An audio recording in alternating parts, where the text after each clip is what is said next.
Fixed deposit mature हुआ and आपने पैसा ट्रांसफर कर दिया करंट में, एंट्री क्या होनी चाहिए? इंटरेस्ट ऑन इंटरेस्ट हाँ, एफडी किसका है? पर्सनल का है कि बिजनेस का है? बिजनेस कुछ दिया नहीं होता है तो मतलब इट इज बिजनेस का। कर सकते हैं ना इन्वेस्टमेंट्स, पैसा एक्स्ट्रा पड़ा हुआ है। एफडी में क्यों? कर सकते government bonds, FD, temporary FD 1 साल 2 साल, अगर कुछ अपॉर्चुनिटी नहीं दिख रहा है तो एफडी बना के रख सकते हैं। दोनों होता है, पर्सनल एफडी भी होता है, बिजनेस एफडी भी होता है। कुछ नहीं दिया तो मतलब FD belongs to business, business का इन्वेस्टमेंट। ओके, पर्सनल एफडी दिया तो फिर पर्सनल यूज करना। तो अभी ये जैसे see what is FD, a type of investment. तो आपने एफडी से करंट में ट्रांसफर किया तो मतलब आपने एफडी बेच दिया और पैसा डाल दिया करंट में, बैंक में, तो क्या एंट्री होना चाहिए? Bank to investment in. खरीदा होता एफडी, बनाया होता तो investment in FD to bank. एक एसेट बढ़ा, दूसरा घट। अभी एफडी को बंद किया, उससे पैसा निकाला और बैंक में डाला, बैंक बढ़ा, एफडी घट। जैसे शेयर्स खरीदते हो तो क्या एंट्री करते हो? Investment in shares to bank. Shares बेचते हो तो bank to investment in shares. बस जो इन्वेस्टमेंट इन शेयर वैसे ही एफडी है, FD is also investment. Got it? तो जब इन्वेस्टमेंट करोगे एफडी में तभी क्या एंट्री होगी? Investment in FD to bank. और जब बेच दिया एफडी तो उल्टा, bank to investment in FD. यहां पर क्या हो रहा है? Are you making an FD और breaking an FD? Breaking an FD और transferring the money from FD to current. Entry bank to FD के FD to bank, bank to FD. Bank में पैसा आया तो बैंक बढ़ा, बैंक में to investment in FD. जैसे इन्वेस्टमेंट इन शेयर्स लिखते हो वैसे investment in FD, fix deposit. Okay, 40,000 rupees 26 समझा? ये amount transferred from FD, amount transferred from FD. Businesses generally ऐसे ठिकाने पे पैसा रखते हैं कि पैसा सेफ रहे, पैसा सेफ रहे। उनका मोटो रिटर्न्स ज्यादा कमाना नहीं होता, पैसे को सेफ रखना होता है। ओके, सटोरियागिरी नहीं करेगा बिजनेस, शेयर्स वगैरह में नहीं डालेगा, डे ट्रेडिंग नहीं करेगा, क्योंकि आपका बिजनेस का कोर पैसा किसके लिए होना चाहिए? बिजनेस एक्टिविटी के लिए होना चाहिए। जेठालाल गड़ा शेयर्स में पैसा डाल दिया 10-20 लाख और उठ गया तो साला गड़ा इलेक्ट्रॉनिक का माल वाल का सप्लाई के लिए पैसा ऐसा चाहिए तो मिलेगा ही नहीं। इसलिए businesses when they do investment they do very safe investments. FD, government bonds, promissory notes, तुम्हारा ये रहता है government treasury bills, RBI bonds, तो स्टेट गवर्नमेंट बॉन्ड, सब एकदम सेफ, कोई आड़ा टेढ़ा जगह पे डालता नहीं। एसेट्स, फिक्स्ड एसेट्स तो है ही। उसके अलावा अगर कैश है तो now withdrew by cheque 2,000 for office use and 1,500 for personal. जो ऑफिस यूज के लिए विड्रॉ किया उसका एंट्री कैश टू बैंक। सबको क्लिक होना चाहिए। ऑफिस यूज जैसा कोई अकाउंट नहीं होता। ऑफिस यूज के लिए निकाला तो it is cash to bank. Cash में क्या लिखना है? To bank. To bank. और बैंक में क्या लिखना है? By by cash. कितना निकाला भैया? 2,000। कैश में टू बैंक, बैंक में by cash. Cash withdrawn for office use, cash withdrawn for office use. This is all 27। Okay, personal use वाले का एंट्री क्या होगा? बैंक से निकाला, ड्रॉइंग्स टू बैंक। बैंक में bye which column? Bank. Bank column. Cash withdrawn for personal use. This is on 27. ठीक है? आखिरी pasta deposited into bank all cash in excess of 5,000। कुछ बत्ती चमका? अभी किया था, बैलेंस में से 500 2 साल पहले। जो बचा, सॉरी, बैलेंस में से जो कैसे करना है करो। चलो सब लोग, चलो कैलकुलेट करो और मुझे बताओ क्या अमाउंट डालोगे आप बैंक में। चलो दिमाग लगाओ। How will you find out the amount Debit minus credit Of that cash? Try, come on.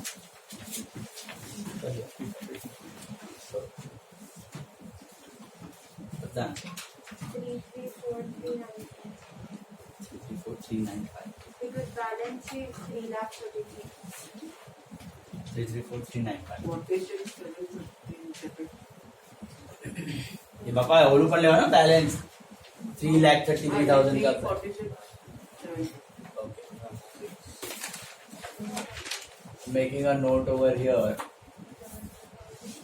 ऊपर बना देता हूँ यहाँ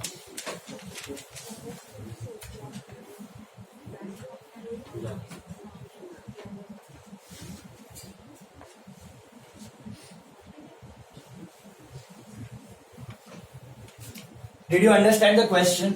What are they trying to say? All cash in excess of 5,000 into bank. मतलब आपने ऑफिस में कितना रोकड़ा रखना है? सिर्फ 5,000. उसके ऊपर क्या डाल देना है? Bank.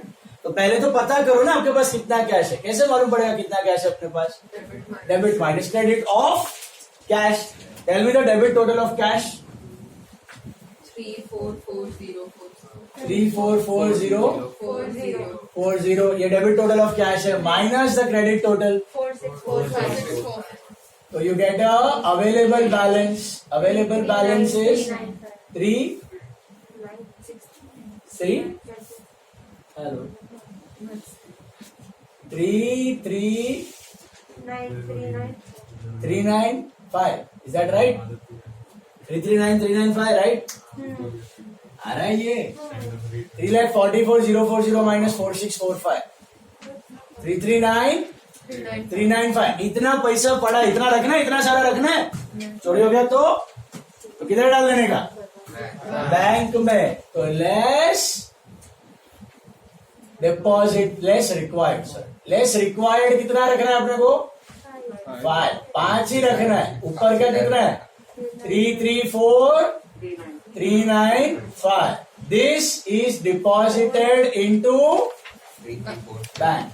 This is deposited into bank. Is this clear? Hello. समझा कैसे ढूंढा सबको?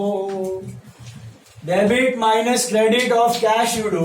You have the available balance. उसमें से 5 रखो, ऊपर का डाल दो बैंक में. अच्छा, पैसे को सेफ रखना है तो बैंक में डालना जरूरी है. और कहीं भी डाल सकते हो. इन्वेस्टमेंट्स कर सकते हो, गोल्ड खरीद सकते हो. ओके. बगड़े का पैसा ऐसा करता है पब्लिक. ये जो कैश होता है ना, इसको बैंक में नहीं डालता. बैंक में डालेगा तो वाइट हो जाएगा, चेक टैक्स भरना पड़ेगा. उससे क्या खरीद लेता है? गोल्ड वगैरह खरीद लेता है. ओके. तो गोल्ड में काफी सारा ब्लैक का पैसा पड़ा हुआ होता. आप लोग मत करना, ठीक है? क्या एक बार गोल्ड ले लिया फिर व्हाइट का नहीं, ब्लैक ही है. जब तक बैंक में नहीं आता, जिसपे टैक्स नहीं भरा, सब ब्लैक है. ओके. बाद में कभी भी गला पकड़ सकते हैं. So what you will do? यहाँ पे आप अच्छा काम कर रहे हो, आप बैंक में डाल रहे हो, आप ईमानदार इंसान हो, ठीक है? प्रैक्टिकली आप शायद ना करो. So this is debit minus credit required amount. Okay. Minus किया 334,395. ये कैलकुलेशन किसी को नहीं समझा अभी भी तो please ask. All of you prove the shortage है. ओ भाई इधर क्या नाम है? मोबाइल बस 100 पे फाइन किया. 334,395 का एंट्री क्या होगा बैंक में डालने का? Bank cash to bank. Bank to cash. कौन बोला कैश टू बैंक? तकलीफ मारो. Bank to cash. तो बैंक में टू कैश. बैंक में to cash 334,395.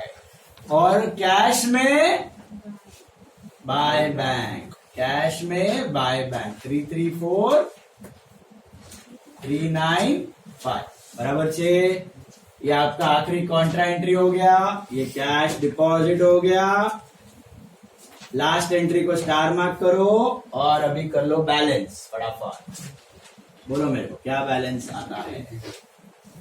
Total of cash क्या होगा? Total of cash 3,395. अरे टोटल ऑफ कैश 3440. ये 344040. 344040. वापस करना है तो करके देख सकते हो. Debit minus credit. What should be your balance? Debit minus credit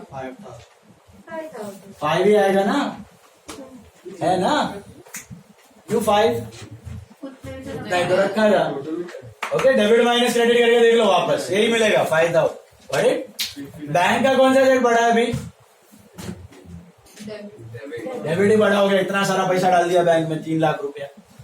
अभी बैंक का करो, ये भी ले लेने का सब कुछ है, all the things, debit minus credit, normal balancing, normal, all the things, debit minus credit, debit minus credit, debit is greater, debit is greater, what is the total, anyone? 405590. 405590, is that right? 405590, are you getting that? Hello? नहीं यार, please do the total.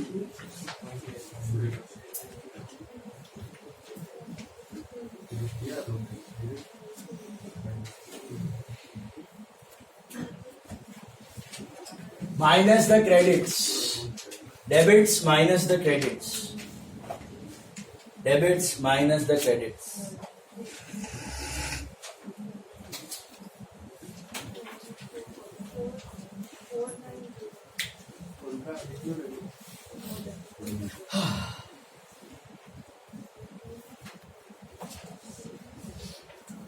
Only रहना ही दोगे, other सब छोड़ना। करो।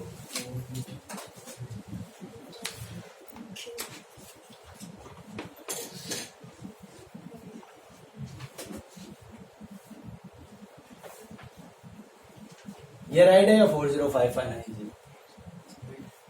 41549। ये, अरे यार ये रॉन्ग है। मुझे आ रहा है अभी करो करो करो, बैठो, एग्जाम में कोई नहीं आने वाला मदद करने की। बराबर है क्या 40549? 40549 माइनस द क्रेडिट्स,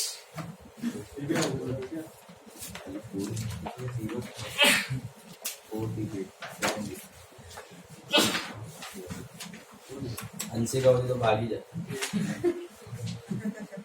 उसको भगा दे, उसको भगा दे।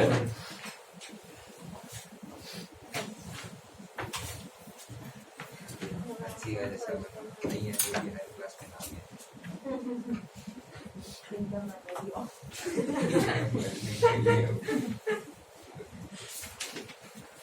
मेरे पास में क्या करें?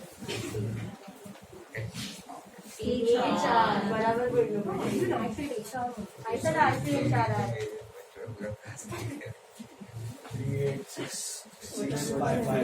38665 take out standard text book.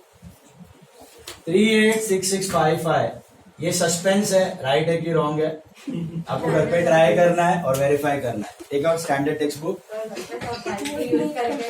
Okay, balance is a suspense, right और wrong we don't know, you have to do it at home and check. Okay, all of you take standard textbook quick. Sum number 9 is for homework. Sum number 9.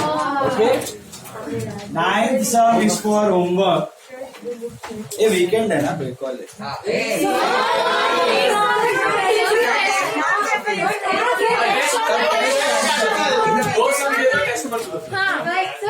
No.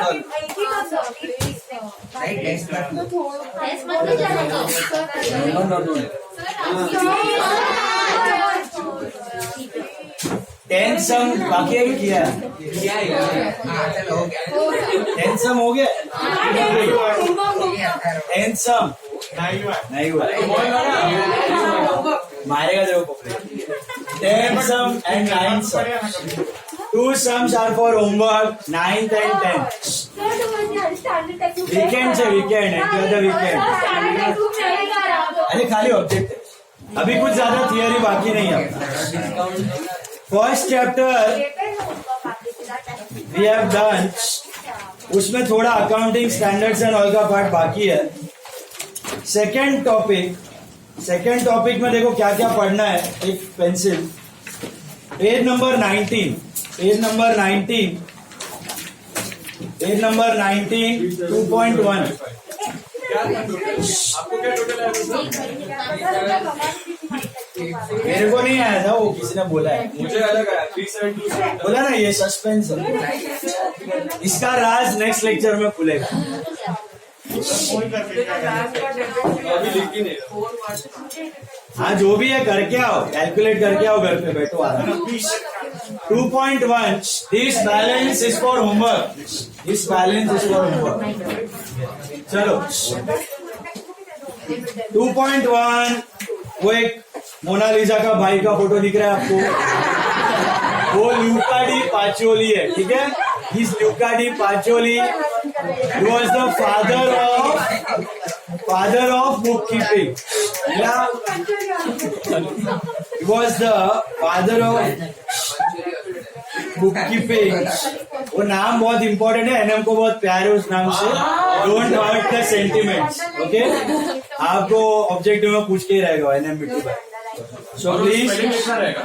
हाँ हाँ with spelling, और याद रखो भाई option भी ना दे शायद। और 10th November is called the international accounting day, okay. Sir तो ये 10 नवंबर ऑलरेडी। हाँ ऑलरेडी, हाँ 10 नवंबर ऑलरेडी, ऐसे भी दिवाली वेकेशन है तो नाउ इंटरनेशनल अकाउंटिंग डे नाना फाउंड કર્યો તો તો જેને ફાઉન્ડ કર્યો એનો કોડ હતો ના રે બાબा फाउंडेशन डे હતો એ દિવસે ઇન્વેન્ટ કરી દીધી, ओके। तुम्हारा काम बढ़ाया, चलो point 2.2 page 2.2 page number 20 page number 20 page 2.2 कयो जो याद આવી ગયો देखो, there are two systems of bookkeeping, Indian system and English system. English system is classified into single entry and double entry system. Can you see that? Indian system, उसका नाम थोड़े important है, ये देखो बही खाता एंड किर्क, उनका books का नाम है बही खाता एंड किर्क, and the system is called as महाजनी देशी नामा system. Can you see that? महाजनी देशी नामा सिस्टम मिल रहा है आपको? That is called as the Indian system of bookkeeping.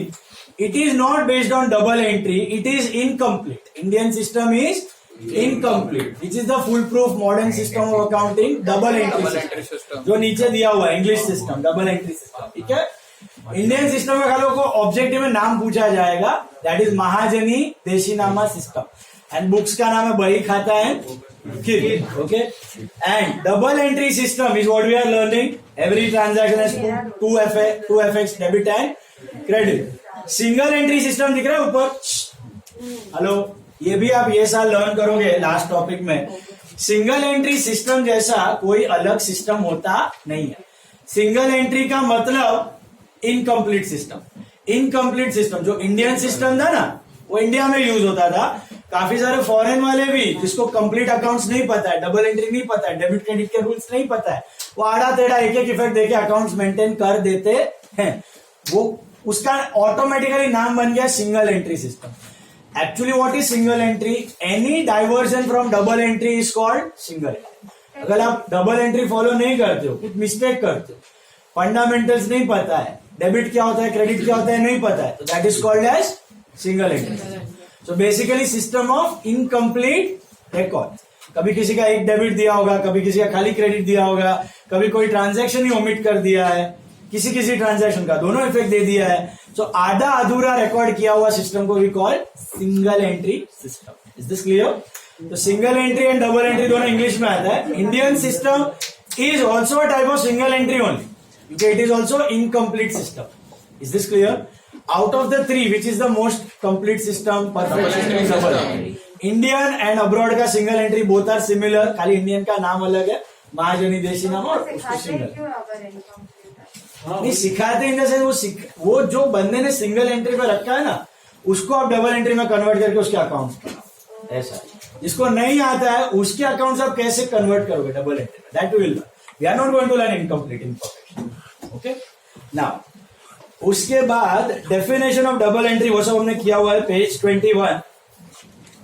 Advantages and all, meaning of account, ये सब real personal nominal everything has been done. आ जाओ सीधे ऑब्जेक्टिव्स पे. ऑब्जेक्टिव्स पे आ जाओ. Answer in one sentence. What is double entry system? Page 38.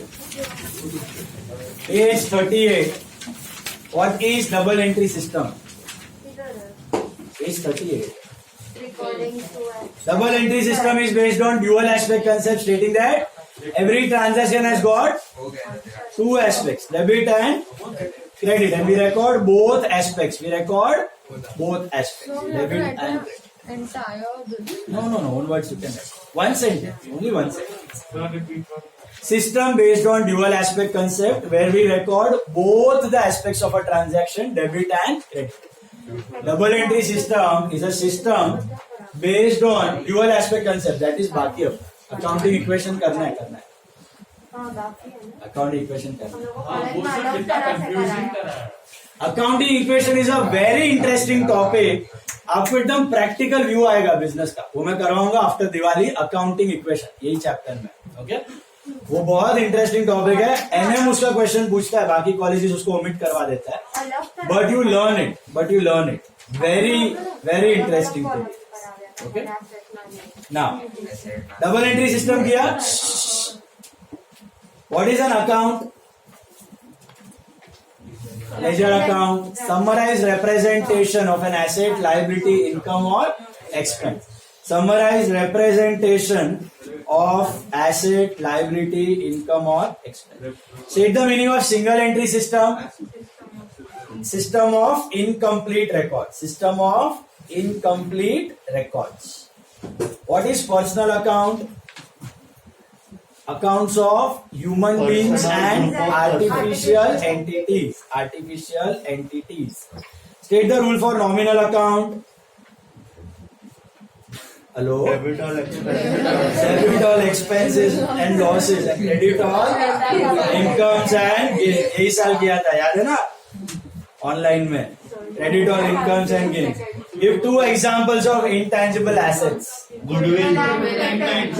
Patent, trademark, goodwill, copyright. State the meaning of real account. Account of all assets which are transferable. Give two examples of incomes and gains. Any two. Commission received, rent received. Okay, state the rule for personal account. Debit the receiver, credit the giver. How many methods of recording accounting information are there? Just now we saw. Three. What are the three systems? Indian and English का दो. Single and double entry. Indian का नाम महाजनी देशी नामा.